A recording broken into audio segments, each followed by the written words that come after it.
Hello and welcome to this week's episode of the Philosophical Weightlifting Podcast. I'm your host, Joshua Gibson, and I'm joined today by a very special guest who I actually first kind of ran into, a bit quickly at, I think it was an NCAA conference in like 2024. I don't remember if we had a formal introduction, but I remember seeing you, and then I kind of followed up on the work you've been doing. Which, as we mentioned off air, spans many different sports and many different aspects of sports science and strength and conditioning and human performance. That's Dr. Quincy Johnson. Really honored to have you join me today. Well, sure. Thanks, Josh. I'm really grateful for the opportunity to, be on the podcast.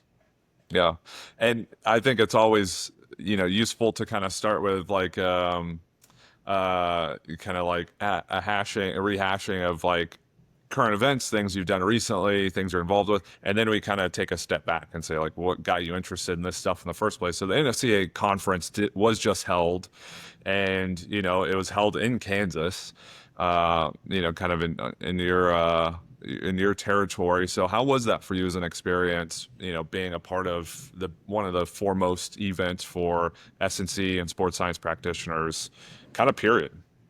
Yeah, it was kind of a full circle moment. I attended my first NSCA National Conference in 2019, Washington, D.C., as a first year PhD student.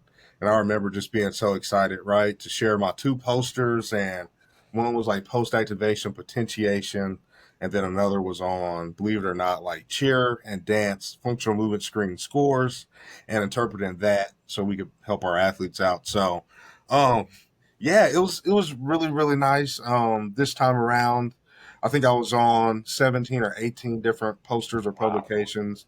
I had two or three undergrad students presenting research that they helped collect. I had multiple master's, PhD students presenting as well.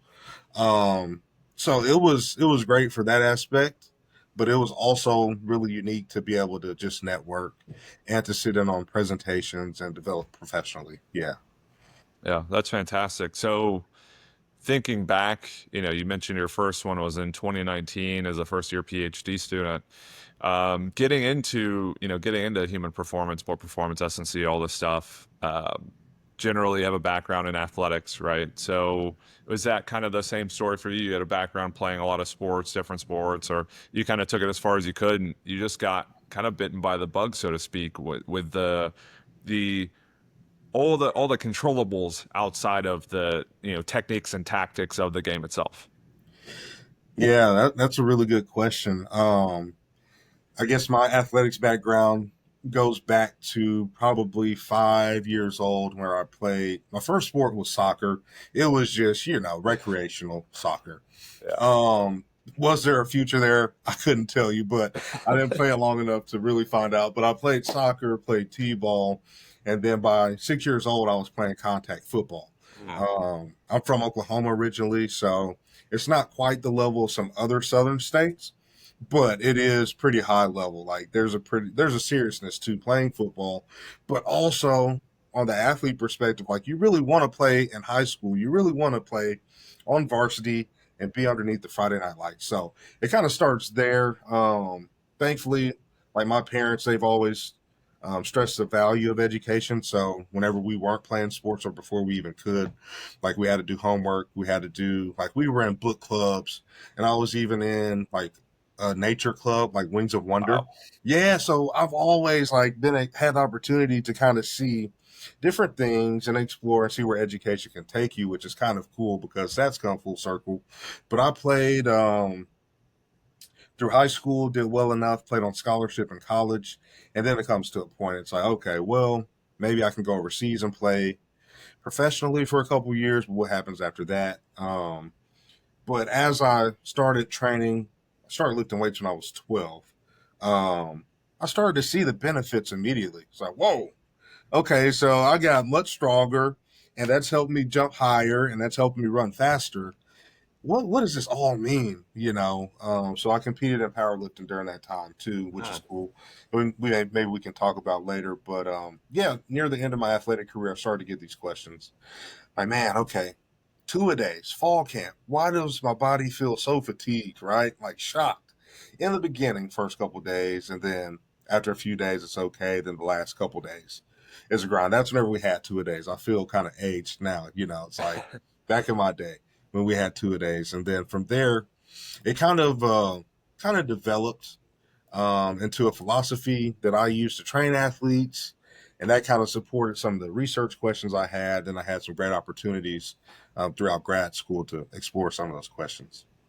Yeah, and it's called the Philosophical Weightlifting Podcast. Could be challenged to be the Philosophical Powerlifting Podcast, given I've been coaching that for I've been coaching that for about 10 years. And actually, I was at USAPL Nationals recently, coached someone there. And I did a recap episode for people who are listening to the podcast for the first time because you're like, Quincy Johnson's on it. He's a legend and, in this space. And it's my first time listening. It was episode 298.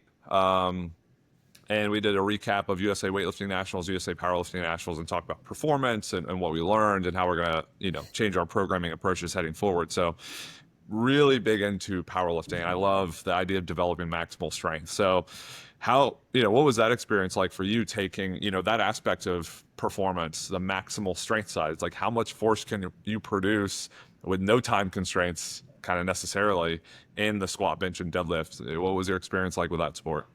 It was great. I took up powerlifting because, like, as a freshman in high school, if you play football and you don't have a winter sport, the coaches are fully expecting you to be in the weight room. Yeah. And it's kind of cool because the incentive was you can still go out and compete. It's January, February, Oklahoma. It doesn't snow a ton, but it's like, gray and cloudy and cold. You're indoors most of the time. So that was great. And you just get to compete. I love to compete. I love to win. So, and like getting strong. Who doesn't want to do that? So I learned kind of early on some of the things that worked for me personally, and some of the things that did not work. How my body responded to more volume versus higher intensity work, how much rest, and then you add in like the weight cut. Even as a high schooler, did we cut a ton of weight? No, not really, but also it's like okay, we had to change training. So I've taken that experience. I won a state championship in high school, broke a deadlift record, so I deadlifted 605 at Wow. 193 body pound. Yeah, and I won 2 high school nationals through NASA, which is like the Yeah. Natural Athletic Strength Association. I love Rich Peters and what he does for that organization, so that's cool. Took that on. And so what worked for me, and I had some really strong friends too, so we always just kind of chatted. So some of it is natural, but other is training approach. Once I finished playing, I founded the Midland University. They were powerlift. We were a club at that time. Now they offer scholarships. Now they're one of the most dominant collegiate powerlifting programs in the U.S. definitely, but also internationally too. From there, that was like my first where I had to start developing my philosophy for developing athletes for one, but especially powerlifters. So, you have some that are they're just naturally gifted. They can progress over time. They recover pretty quick. They have the right approach to training, the right energy, the right mindset. And others, it's like, okay, we have to be a little bit more strategic. Especially when I worked with my first heavyweights. Oh, okay. Yeah. So, so we have to be a little bit more strategic in your training and your intensities and your rest. But I highly recommend coaches, researchers, students to train as a power lifter to try to get really, really strong. At least program for that and see how your body responds. Um, it's like a core element to our programming, either for youth or for like higher level athletes. Yeah. Like when we're developing strength, do you look like a power lifter? Do you train like one? No. But we're using some of those concepts and we're regressing and progressing. So Yeah. So, I've had Tim Sycamel on the podcast, and we talked about a lot of his work. And actually, um, this episode is going to go up after the event, but we'll have recordings. But there's something called the Power and Strength Summit, which I'm hosting. It's an online speaking conference for power and strength, and we have Tim, we have Chris Tabor, you know, people who have competed internationally in weightlifting, people who have coached international level athletes in weightlifting, and then Jake Rimmer, who's kind of like doing his doctorate work on hypertrophy at FAU under Zordos. So it's a really big event, and Tim's going to talk about maximal strength development, and we kind of always come back to that. And my mentor is Guy Hornsby, and that maximal Good strength is mentor. like really big in that through line of Michael Stone and Yep. his students. Your understanding of it, and you talked about powerlifting being a big influence, and you kind of posing that to other people like, hey, try it out, train for maximal strength. What role do you see that as having in sport performance? The role of maximal strength, or kind of like the most force you can produce in a single effort. Yeah, force underpins a lot of different like athletic specific skills and abilities. If you want to jump higher, typically if you get stronger, there's a direct relationship. If you want to run faster, typically if you get stronger, you can produce more ground forces, right? Um, Orientation and direction of the force is another topic. But if you can produce more force, essentially you have a bigger base to where whatever is more specific also has a bigger base. So um, that's kind of my pitching point. Additionally, I'm more so focused on performance side, but also for protective benefits, right? The stronger your muscles and tendons and ligaments are, right? The more robust and resilient of an athlete that you're going to develop. So I think there are a ton of benefits of getting stronger, and not just getting strong, but maintaining that strength, throughout a season too. Yeah. And how do you approach, that in and I'm thinking about my own experiences, but in a like more strength and conditioning setting or sport performance setting, one, communicating that well to athletes of like, hey, we do need to get really strong. And hey, the training might look kind of like singles or doubles or triples, and it might be heavy. And that's a very important part of the process. And then what are your favorite methods for then allowing that? And I saw a paper you kind of have shared out, kind of going over that model of how you would set up training to maximize each individual quality, say in the weight room. So one, buy-in. So it can be communicated, and athletes are kind of like in agreement that this is something important to train for, and then how do you train for it? Yeah, that buy-in. I feel like over the last 3 years, I've had a lot of opportunities to have a ton of different conversations across competitive levels and roles. Like one day I'm talking to a parent, right, with a kid that's coming in to join our long-term athlete development program. They've never been in a weight room, never lifted a weight, and I have to reassure them. Number one, um, we're credentialed, we're qualified, you can trust us, it's a safe environment. And then number two, here are some of the benefits. I've also talked to head coaches about the benefits of resistance training. I've talked to gym owners about the benefits of resistance training, building strength. And especially they tailor towards populations where strength conditioning has a different take, like mixed martial arts, for example.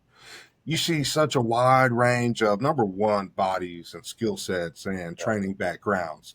And then what they think is acceptable or whatever works for them may look totally different than what might actually benefit them. So, um, then the last point for that is just like we're living in different times, I feel like, Yeah. right? So the way that we used to get buy-in, or the way that I got buy-in when I first started lifting weights, is you walk in the gym and you see a strong guy that's going Division 1 or that plays in the pros, like, I want to do that.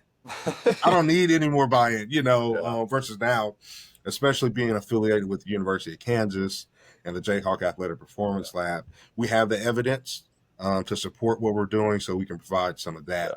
Yeah. Um, the model that I work on, or that I try to implement, is something that I developed mainly because of that very reason. I was having very different conversations within like the same week, sometimes within the same day. One minute it's tailored to youth long-term athlete development. The next minute we're talking about professional athletes that are like right on the cusp of, attaining a championship or retaining a belt, so on and so forth.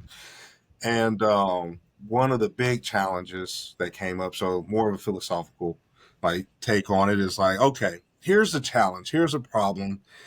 what's the pathway forward? So we had at the University of Nebraska Kearney is where I started off as a professor. We had like 4 programs for youth at the same time. We had like a learn to lift, and then we had an athlete development, we had a female athlete development, and then we had elite athlete development.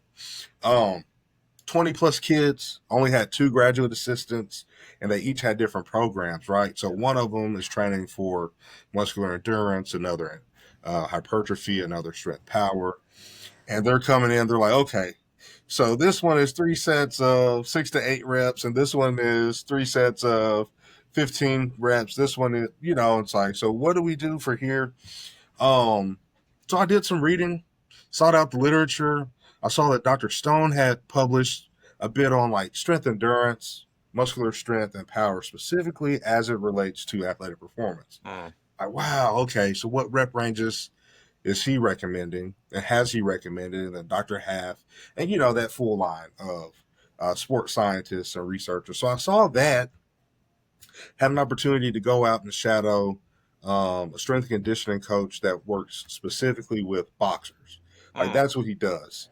Well, okay, well, I just want to be a fly on the wall.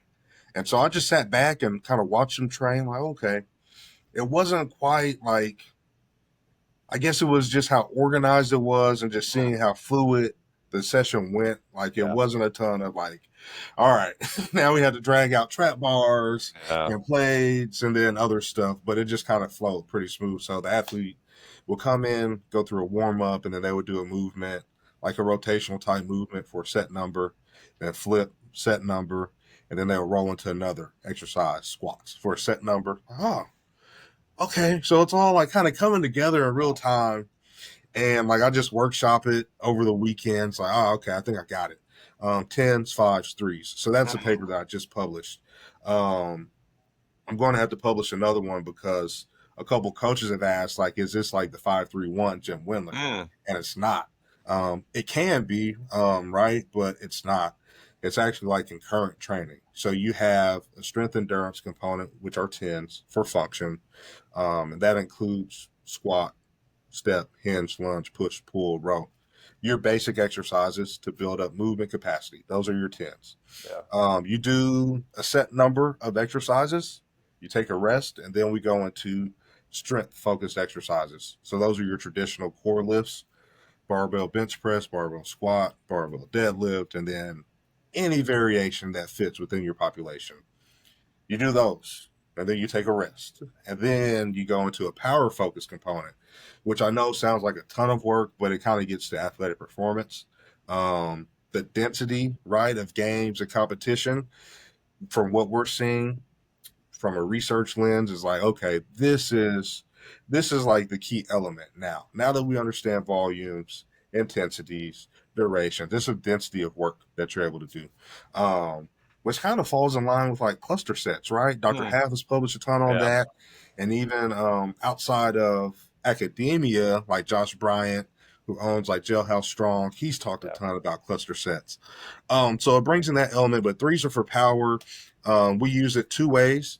One is more like plyometric, so we go through like a landing circuit. So teaching kids how to land before they jump. So snap down, and then you step on boxes that increase in height, and you do depth drops, and then you do box jump to depth Mm. drop. On the other side is Olympic weightlifting.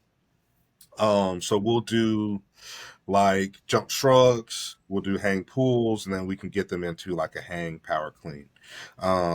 It's fast, but there's also emphasis on technique and the transfer. That's like our general physical preparation type block where we're doing strength endurance first, Mm. strength component, power. As they transition, their training age improves. Then we can do more things like speed first, then power, Mm. then strength endurance. Then it starts to mimic what's recommended out there. So um, that's our model. I created it because I was going like there was a problem to be solved. Yeah. Like, how can I simplify this in staff training when I'm training up our students that help run our programs? It clicks. It just makes sense. Like, oh, okay, 10's for function, 5 for strength, 3 for power. And so far, our kids have gotten stronger. So far, 3 out of the 4 MMA fighters that I've trained using that system have won belts. 2 have been Wow. pros. Yeah, yeah. So it's been Now that's not, I can't, 10-5-3 can't take all the credit, Sure. but Yeah. it did help. It supported a little bit, Yeah. get them to where they wanted to be. Yeah. That's fantastic. It's so funny and circumstantial. You mentioned cluster sets. I did some promo for a podcast I recorded and put up last week, and we talked about cluster sets and how, maybe for a weightlifter who's doing higher rep front squats, you might take a set of 8 and break it up into 4, rest 2, rest 2, because a set of 8 front squat, that's hard. That's really hard. And the last few reps can get really grindy and kind of out of position and cause like unnecessary fatigue you just don't really Mhm. need.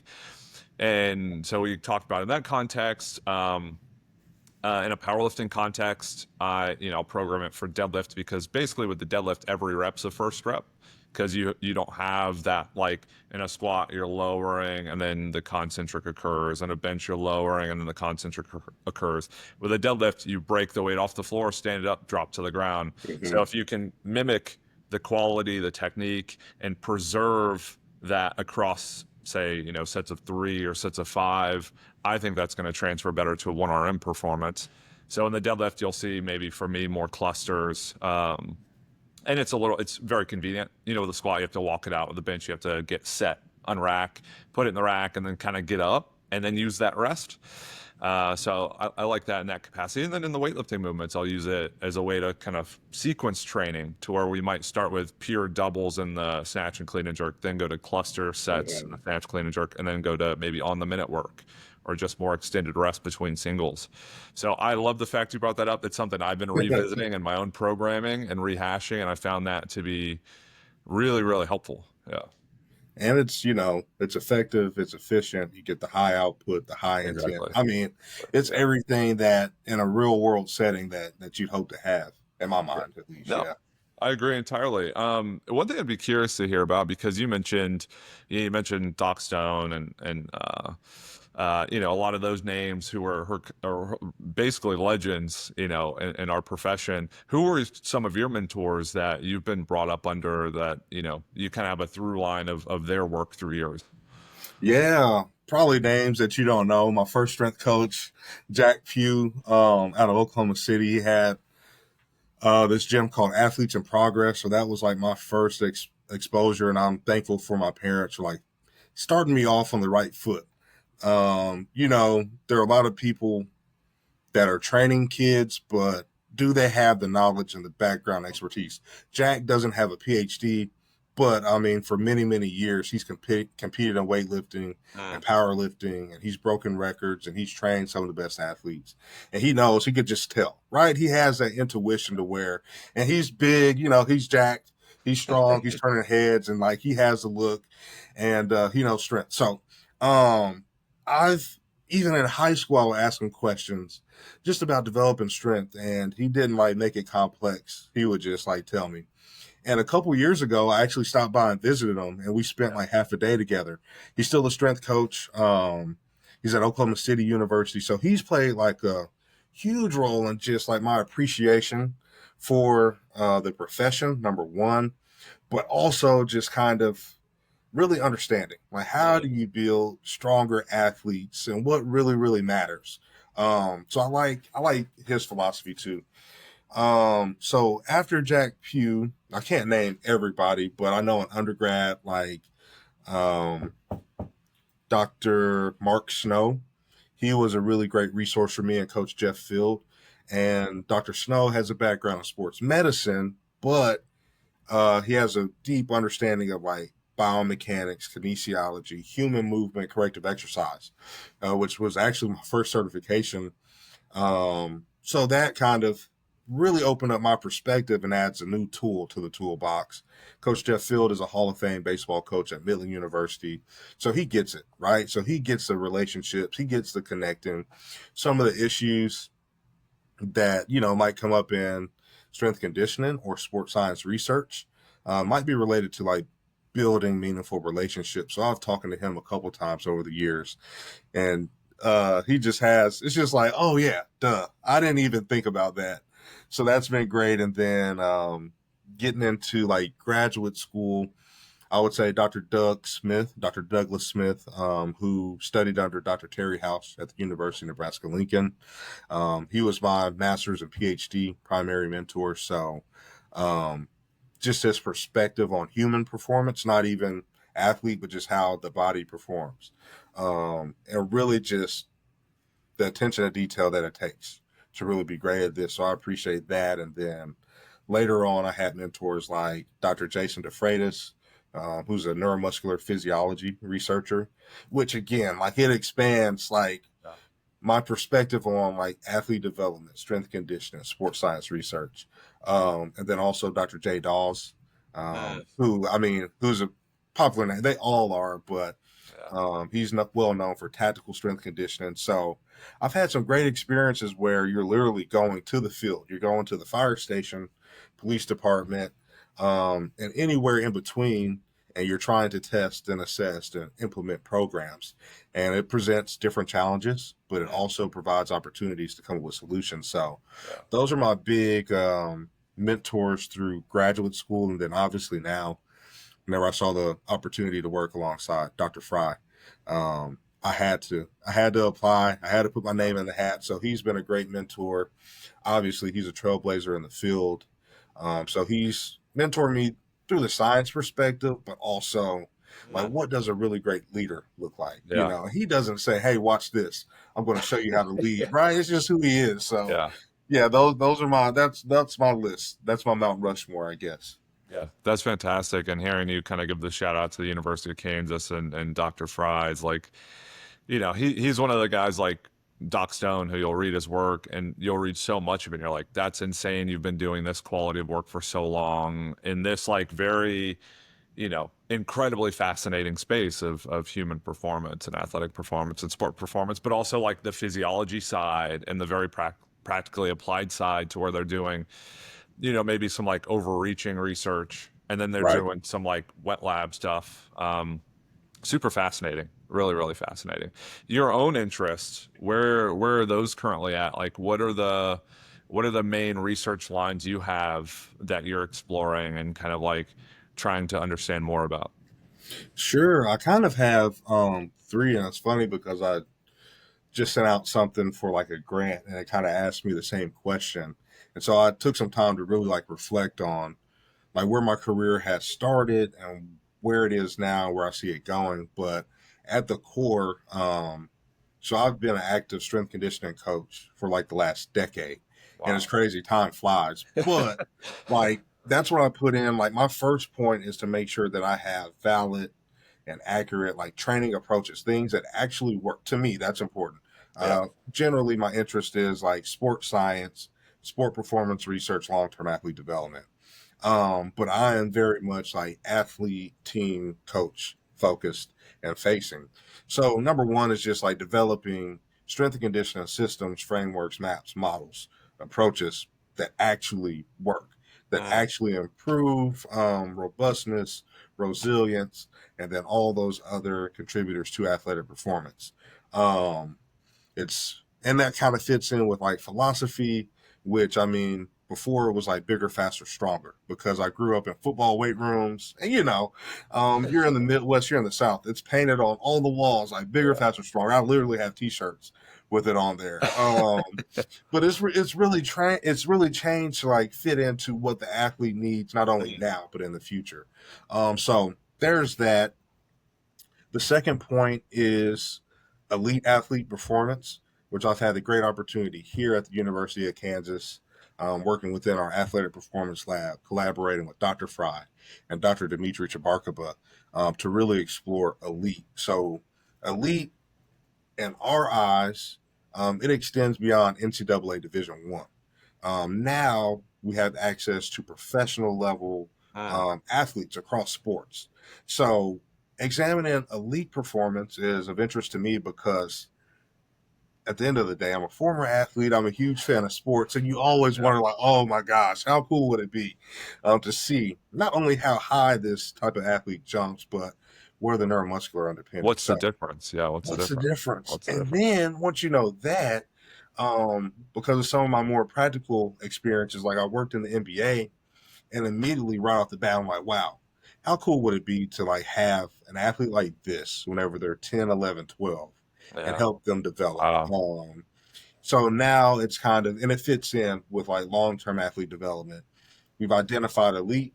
We've identified maybe there's a gap. Well, definitely there's a gap, but from a strength conditioning perspective, how can I plan for that in the Mhm. long term and contribute to the development? So, yeah, strength conditioning approaches, elite athletic performance, and then of course long term athlete development.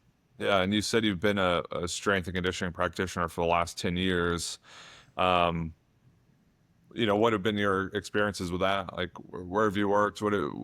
Sports, teams, athletes? Because I'd love to get a feel for it because it does sound like you have this comprehensive background and understanding of athletics kind of more generally.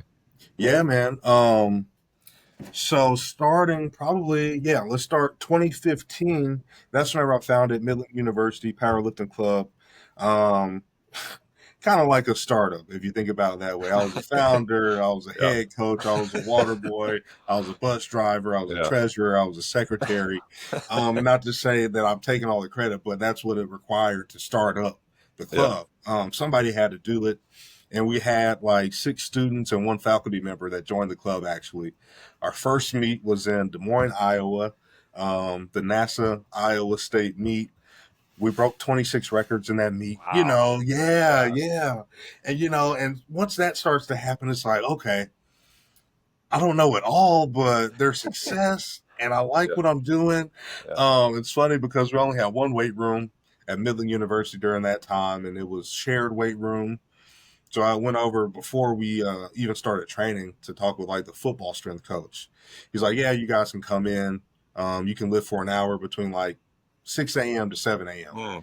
Mm. You can't go beyond that because we have football starting up." I'm like, okay, but now it's like grown. They have like their own. Midland University Powerlifting has their own like training space. Oh, They wow. have multiple like barbells, dumbbells, racks, benches. They have lockers for the athletes, all the kind of stuff. So that's cool. That was like my first like experience, like really diving in and really having to sit down and say, okay, what are some of these fundamental concepts of Mm. program design? What do I have a good grasp of, and what do I know that works from my experience competing? So that was the first one. Once I got to OSU, as a master student, it was like starting from scratch. Literally, I didn't know anybody, but I knew that, well, I'm interested in athletic performance. Mm. So that led to a volunteer opportunity at the Wellness Center, which is the furthest thing from athletic performance. But there's a good book by a former football coach, Make the Big Time Where You're At. So Mm. I kind of, before I even knew about that book, and I haven't fully read that book yet, but I know it exists. It's kind of been kind of one of my mantras. So got there. I was responsible for student health assessments. So heights, weights, skin folds, cholesterol, which was cool. Got an opportunity to work in employee wellness, which was still far away from athletic performance. That brought me to an opportunity to become the strength conditioning coordinator for OSU Police Department and Public Safety. So now Wow. it's starting to really, Yeah. oh, okay, I've developed my philosophy and I've molded it, adapted it. I developed my programming style, and we're seeing results. And then I had that opportunity, and then from there, I had opportunities with OSU cheer and dance for functional movement. But really, the big breakthrough opportunity came with OSU women's soccer. Mm. So what that title was, it involves sports science, data analytics, in the sports space. Yeah. Sometimes you don't have an official title, you just do the work, which was cool. It was great. So I got to interface directly with like strength conditioning, sports medicine, and help them sort through GPS data, heart rate data, so that way we can have an action and improve performance. Um, so that's like long-winded to kind of bring to. So I've had those experiences, but I also knew that I needed to develop just a little bit more. So this is around COVID time. I did an online internship with like Elon University, Yeah. Yeah. Arizona Diamondbacks, just to see like, okay, what are all the components that go into successful programming? And then after that, I saw a post by Washington State University, their football strength conditioning staff, that are opening for interns. And of course, you'll get to work with Catapult, and you'll get to work with velocity based training. Like, sign me up. So I sent out my resume, and like within a day, I got an email back like, "Hey, can you do a interview sometime this week?" And so I hopped on the interview, um, really just expressed my interest, and then probably within an hour after the interview, I got a call back like, "We like for you to intern with us." Yeah. So That's fantastic. yeah, that was like 9 weeks just football intern. You're up at 4 a.m. You're at the facility 5 a.m. You're setting up for the guys. 6 o'clock, you have your first group, and then 8:15, like your second group, and then like 10:30 or 11, your third group. Um, and yeah, that was everything. That was strength conditioning, capital strength conditioning, and then I would say kind of like lowercase sports science because Yeah. that's what they needed. I was happy to Yeah. do it. And then after that, came back. This is like my fourth year in my PhD. Like, I'm finishing this PhD, and then I'm going to go find a job. No more, internships. Not that I didn't feel like I didn't need the experience, but it's like I want to finish this. And then actually, Dr. Dawes, I was in the weight room like hitting legs or something. He comes up and he nudges me. He's like, "Good job, congratulations, buddy." Oh, for what? He's like, "Oh, you haven't checked your email yet. Whenever you get a chance, check it, and then come talk to me." He's like, "Okay." So it was OKC Thunder reaching out about Wow. a yeah, about an opportunity for performance science, like performance science Oh associate my gosh. opportunity. Yeah. So I mean, the experiences have been kind of diverse, and they've kind of Yeah. progressed, and I've kind of picked what I like and kind of keep things that maybe didn't work well at the time just in my back pocket because it might work in the future. So I did work for them, and then after that, I got to consult with Les Spellman Mm. Performance, Yeah. and that was the year we had like Aiden Hutchinson, Trent McDuffie, like a really really great year. And I got to learn more about speed development, Yeah. power development, Jeez. sprinting, mechanics, Yeah. biomechanics, all those things. And yeah, yeah. So those are some of my experiences, like just across time and different athletes. And I've trained some other athletes kind of offhand, and whether they're high school power lifters that have done really well, or maybe it's even a football player that I prepped for a pro day. Now he's playing pro, which is Mm. kind of cool. So yeah. Yeah. How'd you end up merging the academic world to that world? Because training, writing training, carrying it out, testing, all that stuff is uniquely different from running the stats and setting up the, design, experimental design and being able to get it published. So was it just through going through your PhD, or I guess, how were you able to merge academia with the more performance related side? Yeah, I feel like kind of for me, it was just like a natural evolution. Like it just came naturally. Like, 10 years ago, did I say, yes, I want to be, which is not a bad thing. I want to get a master's. I would like to get a PhD, and I'd like to get all these experiences and bring it together. But it's just kind of how it Yeah. naturally evolved.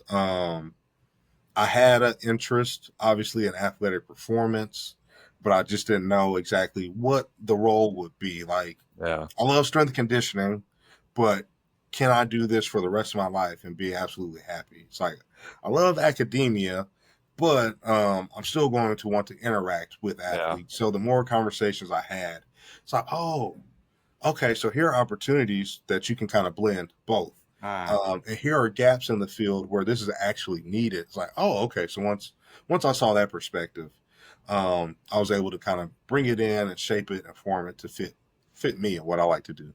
Yeah, no, I think that's fantastic. I think you hit the nail on the head of being able to ask the right questions and provide the most helpful answers, which is what someone who can blend the two would, in theory, be able to do, right? It's say, this is something where maybe research is lacking, or practitioners are just kind of confused or caught up on something that may not lead to the pot of gold at the end of the rainbow, so to speak. And here are how we ask the questions, and here are the methods we can use to kind of uncover that. Even thinking about cluster sets, like there's a ton of great research detailing it, and it's like that's really helpful because you can just kind of like guess and assume and kind of think about, but then you have some actual hard data to back that up. And the people who would ask those questions are the people who are really, really interested in performance, really interested in developing athletes or developing people who can compete at high levels. So, Yeah, yeah. I think it all kind of, and it helps. Like it helps me now so much. Like just having the conversation with a sport coach, with a strength coach, with a administrator, with a student, with the athlete, because I have all these perspectives, and especially strength conditioning. That world is just, it's just a different world and how it operates. And yeah, they have these questions, and it's like, well, we're kind of already answering some of these, or it's not as difficult as you think it is to answer that question. Here's how research can help you. And yeah, from the research side, it's like we have these ideas or we have this access to resources or whatever it is. How can we support athletics? So yeah, I think it just kind of brings everything together, whether it's like research methods or just like implementation yeah. or just like finding like a cohesiveness there. Yeah, and I think you have a unique perspective of going from powerlifting to elite performance, elite sport performance. And for people who are listening, I know there are a lot of sports scientists, S&C practitioners, weightlifting, powerlifting coaches, athletes. I'd have two kind of round out questions, kind of cap off the episode. One would be, what are your favorite resources, that you've kind of encountered along the way that have helped you develop as a professional? So that could be books, podcasts, articles, things that you found kind of invaluable to where it's like, man, when I read that, it really got me thinking differently about program design or sets and reps or intensities or, exercise selection, conditioning, sprint work, stuff like that. Yeah, I would say there are a few, to be honest with you. There are a few. Um, Believe it or not, like super training by Mm. Milstiff and Verkashansky, like that just like blew my it still blows my mind. The level of attention and Yeah. detail and just the pure amount of information from like the biological organism all the way up to like periodization, program Mm. design, implementation, all the way to they mentioned like psychological factors. So I mean, you want to talk about like a text or a resource that has a ton of information. That book changed my mind, and it really has shaped some of my philosophies and my approaches towards programming. Other reads, I would say, I recommend to like my students or colleagues all the time. Anything that comes out of ETSU with Mm. Dr. Mike or Dr. Meg Stone's name on it, like I think they do some phenomenal work. Obviously, Dr. Bill Kramer, Dr. Andy Fry, they have done some phenomenal work. Dr. Greg Hath, he has done some phenomenal work.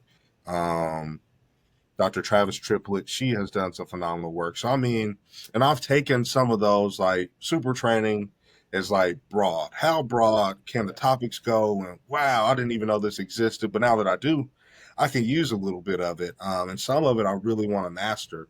Versus other topics like endocrine responses to resistance training. Wow, that number one is great for understanding physiology, but also as I work on programs, especially long term, understanding how the body matures and Mm. develops. Yeah. That has helped a ton.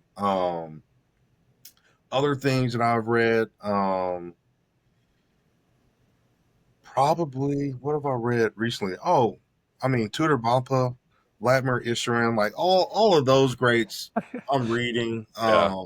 There are also leadership books by like Alan Stein Jr., who has a great background, and he really talks about what an organization might need versus what like a coach or a leader might need versus what like an individual on the Mm. team might need. Yeah. And it looks at like both ways. Like this is what they're good at. This is what they can operate within, but here's how they can be supported, which has changed my mind and influenced me positively a lot of different ways. Other than that, I mean, Westside Barbell, I have their manuals. I think it's great the way they program conjugate. Josh Bryant, Joe How Strong, I think, I mean, he has books on like interval training and density training, and of course, his traditional books on powerlifting, like Pig Iron Strong. Mm. That has really like changed my perspective on a lot of things. Yeah, those are probably. That's like a brief on my library.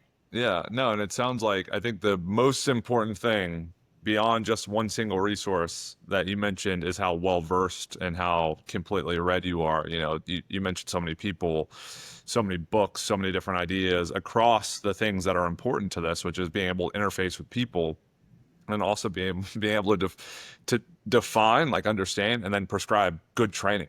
You know, so I think that's really one valuable takeaway for me is like to be as effective in the space as possible, you have to be very well read and very well kind of like versed, and that doesn't start with one thing, but it does start with like starting in one place, which could be super training, and then diversifying out.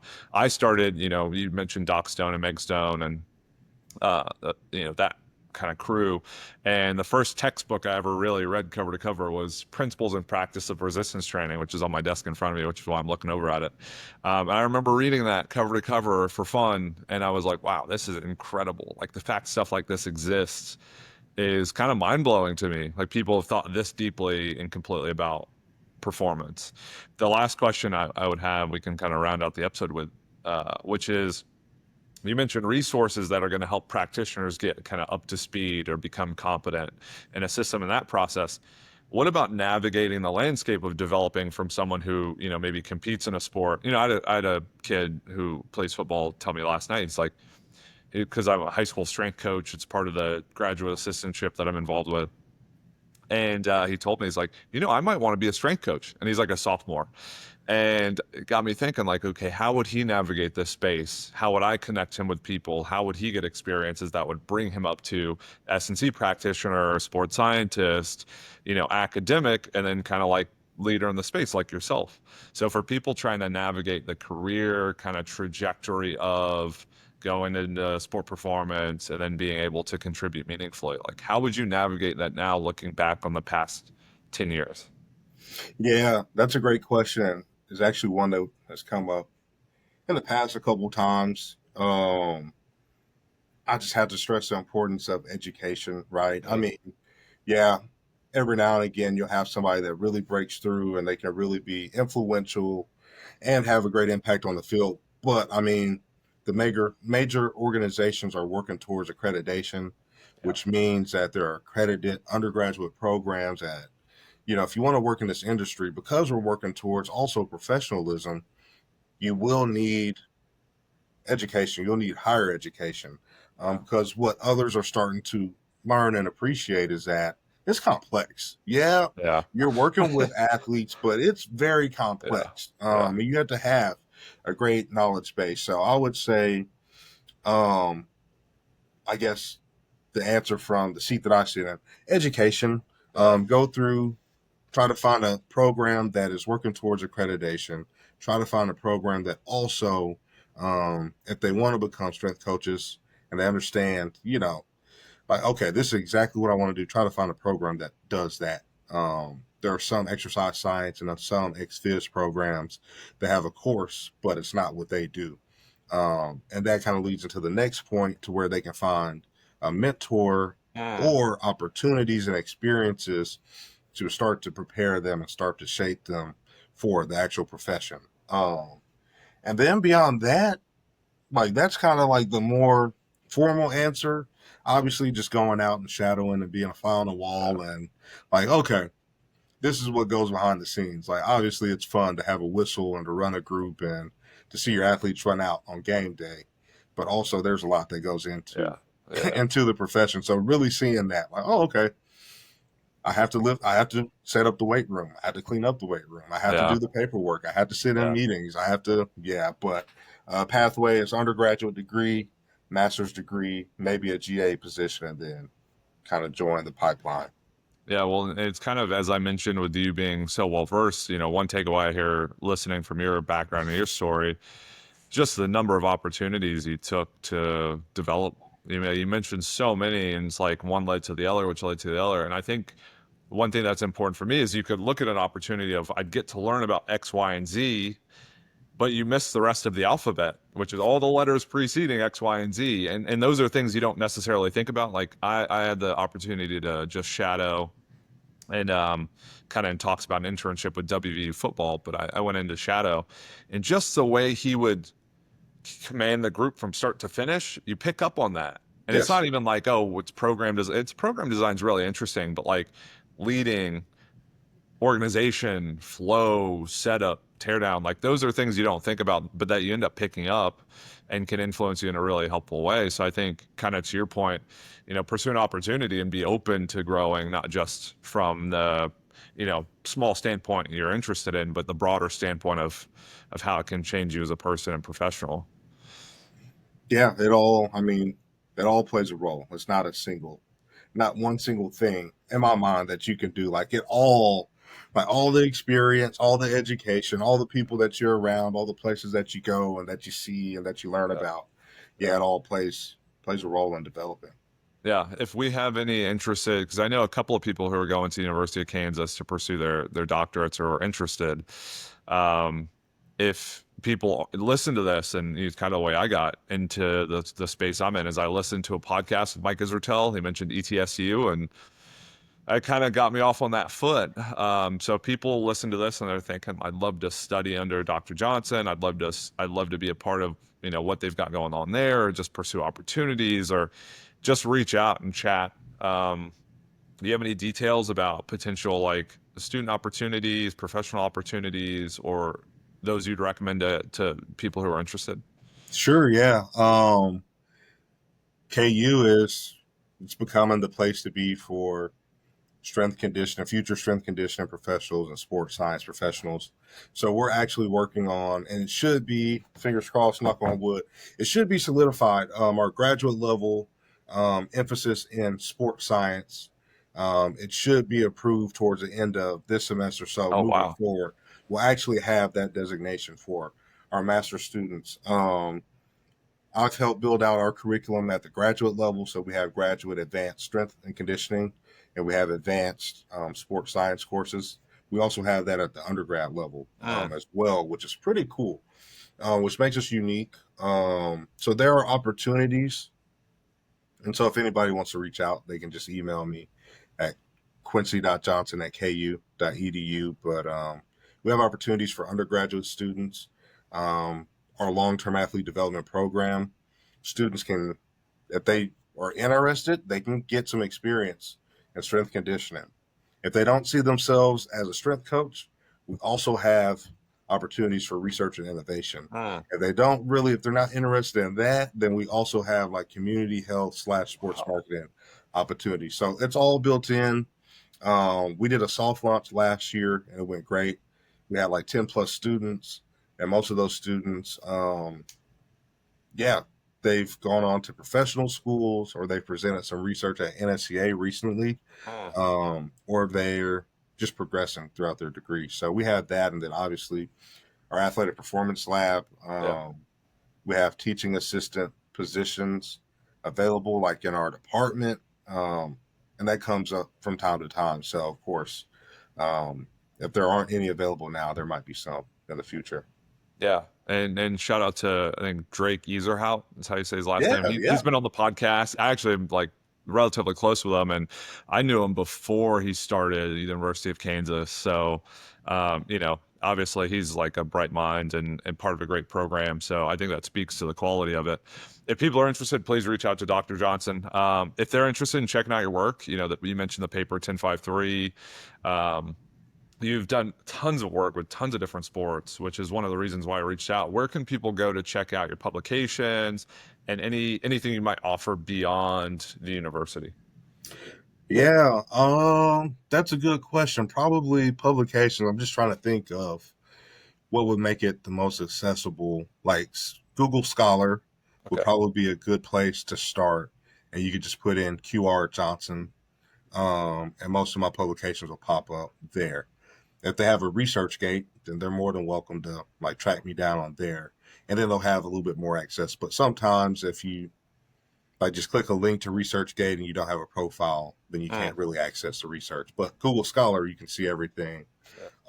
Um, yeah, I'm trying to think. Beyond that, I have like a small business. So there's a website, QuincyJohnsonFitness.com, and it Mm. has blogs about my research and publications and some of the translation components. So if you can't find it at Google Scholar and you can't find it at ResearchGate, then you can try my website. It's usually up there.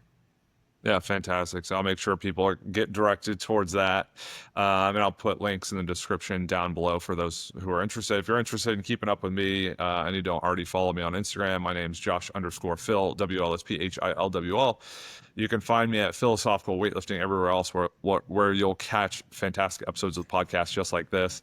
Thank you so much for listening. If you're a new listener and new subscriber, you can leave a review, a rating for the podcast, and that'll help it grow and reach a bigger audience. If you're a return guest, thank you so much, and we will catch you all next week on another episode of the podcast.